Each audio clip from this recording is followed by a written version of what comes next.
Hey, how was this for Down to the Wire? Look at that, like 5 minutes before midnight. Yeah, hope everyone's doing good. I was streaming over with Futch God over at Twitch. You should definitely check them out. Twitch.tv/Futch God. It was a fun time, but I had to leave just to keep my streak going. The daily streak, as usual. I thought last night's stream was really good. I don't want to toot my own horn, but I liked it a lot. I thought it was pretty good. Touched on a lot of good stuff. Hope you all liked it. But what I want to talk about real quick. There's something I want to talk about real quick. Yeah, I'm gonna find it real quick. Check this out. This kind of ties into something we talked about last night. Hey, Pensieve Avdor, Avdor, how you doing? Check this out. This. I'm gonna keep this short because yesterday's was a little longer than I wanted. So I'm just gonna play some things real quick. Look at this, man. Derek Chauvin, the guy that killed George Floyd, his uncle came out to say this ahead of the trial. Tell me if you can hear it. And the possible face a fired police officer accused of murder. Derek Chauvin's trial begins in 5 days. Tonight, Floyd's uncle spoke with Susan Elizabeth Littlefield about his feelings towards Chauvin and the possible outcome of his nephew's case. It was a loss felt round the world, shock, sadness, and anger. But few felt it deeper than Selwyn Jones. Imagine your sister's son is lying in the street. He goes from hollering, screaming, begging, pleading. George Floyd's uncle, who lives in South Dakota, says he's feeling steady going into the trial. My emotions don't go up or down. My emotions were determined on May the 26th when I found out that somebody murdered my nephew. And ever since then, I've just been full steam ahead.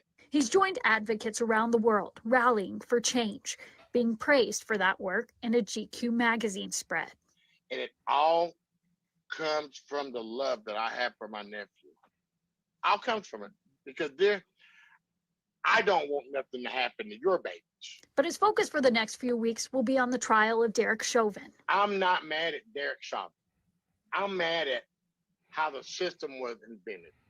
The system taught him how to do these things. But he does want accountability. Is there any outcome that would give you comfort? I want the court system to show that his life did matter, and not sentencing this dude to any substantial prison time will show it was just another dead black dude. He's asking supporters for prayer and peace. Do not result to looting or violence in any way, shape, or form. And he hopes the trial over his nephew's death will change lives. If we could get this bias and come out even, I think that we have a chance to move on to make the world a better place. Selwyn will be coming in town this weekend along with family members from all over the country. He says the judge will decide which one of them gets to go inside that courtroom. Susan Elizabeth Littlefield, WCCO 4 News.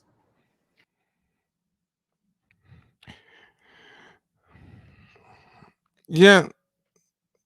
So I mean, it wasn't as bad as some of them. Like some of them are worse than that. Like at least he didn't say, punishing him won't do anything. Like he said, to his credit, like I hope he gets some kind of jail time, and that they don't give him an insubstantial sentence, to just show. But I mean, to me, you don't have to do any type of anything. You don't have to give any type of concession at all. You don't have to do any of that. Just let him go to jail. Don't give him any concession. Just like I don't blame him, I blame the system. Like just don't give him any rope. They'll take it out of context, play it on the TV. Don't do that. It's not necessary. you know. But I mean, it wasn't as bad as that Christian Cooper guy, saying her life's been ruined enough and all that. Leave her be. I'm not, So it's, but the way they headlined it and tweeted it all they put, and this is exactly what I'm trying to talk about. I saw on Twitter and a bunch of headlines. George Floyd's uncle forgives Derek Chauvin. And that's kind of the problem. They will take the part they need, just like I gave them plenty of examples before, like the Martin Luther King Jr. "I Have a Dream" speech was an example of that. Yeah, it's not his responsible to tell people how to respond or forgive. Just because then they might use the excuse, hey, if it's the system's fault, not his, then he's a victim too. So let's acquit him, and then when you sue the city later on, you'll get your money then, because that's something they're not afraid to hold the city responsible. A lot of these people who get their loved ones killed by the cops get acquitted, but then later on there's a big huge lawsuit against the city that quietly settles for like millions of dollars. So they'll they'll settle with the city for like millions of dollars, and no problem. Yeah, so holding the system accountable is not really as tough. It's the individuals that be getting let off a lot. So that's that to me is the one you really gotta. But again, just say, I want justice to be served, and this was a murder. Just say that. But it could have been worse. But the way, even though it wasn't as bad as it could have been, he left room for it to be misrepresented. You know, and for a narrative to be formed of the forgiving Negro, even though he wasn't quite doing that, at least not to the extent that they were doing with the Amber Geiger and the other case with that Cooper lady, the one who tried to get Christian Cooper killed, the bird watching lady. Yeah. So uh, here's something else.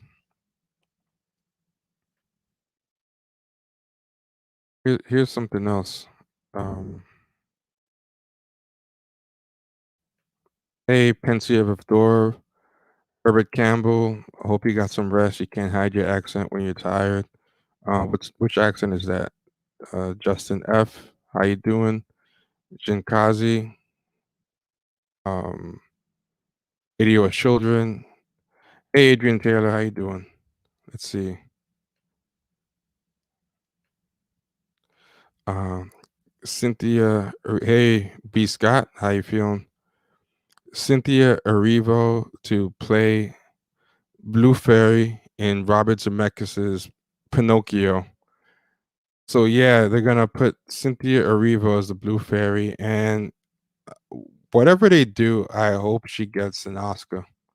I hope she gets one, because I just wanted to get it so they can leave us alone. Again, they keep pushing her on us, but I just found that funny. Like, they will not, but she can sing, so I think she'll be well suited for it. I don't think she's a talentless person, so I just find it funny how they just keep trying to make her happen. Yeah, let's see. Oh no, I know I have an accent. It's just that some people differ on what it is. So I want to know what he's hearing when he hears it. So let's see. The Elaine Brown on the question of, hold on.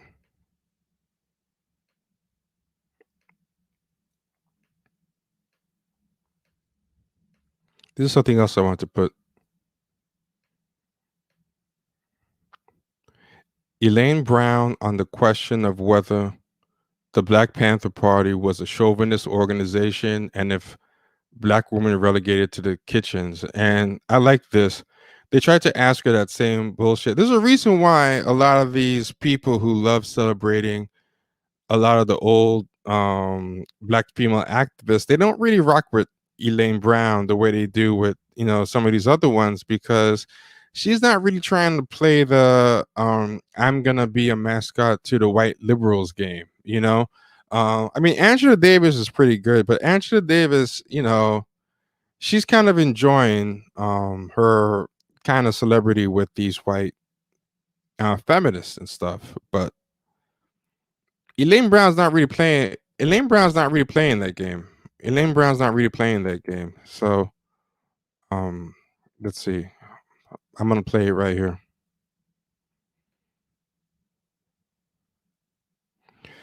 Um, where's the sound?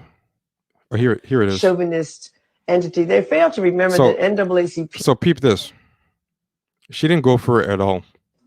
No.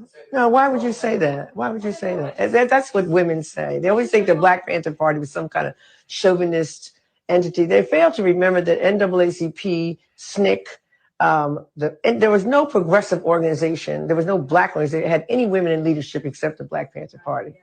Now, why is it that people would think women would cook? As a matter of fact, the chief cook was a guy named Russell, whatever his last name was, I can't think of. And the chief cook at our lamppost was a guy named Mojo. I mean, so why would we think that? It's insulting to me because people think the Black people, that we had some kind of animalistic thug boys and that all the women were bitches in the kitchen. No, it was not like that. And but it calls that stereotype. So I'm checking it now so that you have a consciousness that I hear that. I hear people criticize the Black Panther Party all the time. Oh, it wasn't a part. It was, it was chauvinist. Oh, excuse me. Is the world not, a country that's not a patriarchy? Tell me which one it is. Do you know one? Yeah, I just wanted you to clarify that for us. I know, but that question wouldn't have come up if you hadn't thought that only women would be cooking. I didn't think that, but other people have said that. So I just you're the only source of. Who has said what? Well, it's just like the general conversations sometimes that you. Who are these people that say these things? Just in my research and talking to people, it's not that anybody thinks that necessarily, but those are the questions I've been asked. But this is a question of women. This is a question that women ask, and mostly so-called feminists of the Gloria Steinem ilk, or whatever they now want to call themselves, the third wave, second wave, whatever wave they are. And this is a very bourgeois feminist notion because they always think that we have to get out of the kitchen. And you know what Black women said? My mother said when they had to get out of the kitchen and into the street, yeah, I'd like to get out of the kitchen, your kitchen. And it didn't even occur to these Betty Friedens and whatever her name is, former CIA agent, Bunny, Gloria Steinem. I mean, she admits that she worked for the CIA, so it's not something Elaine is making up, okay? She talks about it, and she was also a Playboy Bunny. And Gloria Steinem and... Yeah, so that's yeah, she wasn't going for the okie doke. I have to give it to her. She was not really. I mean, it's a commonly repeated point, but to be fair, bullshit. They know what they're doing. See, this is what a lot of these white liberals try to do. They make you into the ventriloquist puppet and make you say what they want you to say. Then they pretend they got it from you. That's why they want you to say it. Like, that's why, like, no matter how I get on some of these intersectional feminists or anything and all that stuff, I always get on these white liberals more because they incentivize the intersectional feminists to say it, and it's ultimately their fault, So, yeah, I mean, she should press the interviewer like that because she knows, because the interviewer's trying to do it to her. The interviewer asked a question, like it's an innocent question, and the interviewer is probably going to try to say she got it from some people, but the interviewer is trying to goad her into saying what she doesn't want to say herself. That's what she's trying to do. So don't go for that. They play dumb and they'll be like, oh, well, so-and-so said X, Y, and Z. But do you know how you know that's bull? I'll tell you how you know that's bull. A lot of times these liberals and stuff will get in my mentions and my replies and be like, well, such and such happened with, like, sexism and all this stuff. And then I'll give examples of my own lived experience as a Black person, right? And they'll be like, well, have you read Bell Hooks? Have you read this and that? And then some black woman will jump into the mentions and take my side, and the white liberal will be fighting with us. Like, I guess you're not listening to black. They'll tell other black women, not just me. There'll be black women in the past. Well, I guess you're not listening to black women because so and so said this. So it's like, wait a minute. If this is just about you just being ignorant and listening to whatever, because you're such a good liberal and you just want to listen so well and just be such an ally, why is it when black people tell you what you don't want to hear, suddenly you push back and you know better? Like, why are you not deferring to us? Because you choose what you want to listen to. You choose what you want to listen to. It's fake. There are so many white liberals who disagree with me and people like me and people like Vita and a whole bunch of us at will all the time and lecture us on what's really happening in the black community with patriarchy and all that all the time. They will argue back against like 99 of us with quotes from one of us, So yeah, don't go for that okie doke. That's what they want you to think. It's not their fault. I got it from the other jungle people, they told me that. Yeah. All the time I always say it's like, listen to black women, trust black women. No, not that one. No, not that one. Okay, I found one. Yeah, this is it. Yeah, so they know. And Elaine Brown was in her bag in that one. That's why you don't really see her making the rounds like Bell Hooks or Angela Davis or any of these people. Because she's not really going to play their game with them. And she even called out their icons and, Betty Friedan and Michelle Wallace and all of them. So, yeah, she wasn't going for it. Yeah, they are the masters of you said it first. Yeah, they bait you into saying what they won't platform you in the first place if you don't say what they want to hear. You won't even get a platform. White people didn't give Elaine Brown a platform. Yeah. Yeah, so I think she did the right thing because she's saying like, I hear what you're really trying to say, and she was right to press her like that because they're trying. That's what they go for. They go for that plausible deniability and act like you said it. They will goad you into saying what they believe, and then if you don't do it, they'll punish you for it. And then if you do it, then they repeat it using you as a shield. So then, if it goes over bad, the black person gets into a bunch of trouble as being the coon. That's one thing where a lot of times, even if I'm calling out some black person for doing or saying something very anti-black, I always try to keep the ultimate target on the white person that propped them up specifically to say that. You know what I mean? Yeah. So anyway, that's it for tonight. It's a quick one. I've already been streaming for. I've already been streaming for a while. I've already been streaming for a little bit, so I'm not gonna keep it up too much. Yeah, but it's a short one. See you guys tomorrow. Hope you all do well. Oh, forgot to do the house cleaning. So yeah, someone ADOS said platform police is very true. Don't forget to like, comment, share, subscribe. That's very important. Go to Venmo or Cash App, Champagne Sharks, PayPal, champagnesharks@gmail.com, Patreon, patreon.com/Champagne Sharks. Yeah, so that's basically it. That's all the ways you can help or support us. It's always appreciated. And of course, hit the super chat if you're enjoying the stream. That's the other thing you can do as well. All of it's appreciated. And yeah, have a good night, guys. It's late over here. I'm trying to go to bed earlier these days. So be good.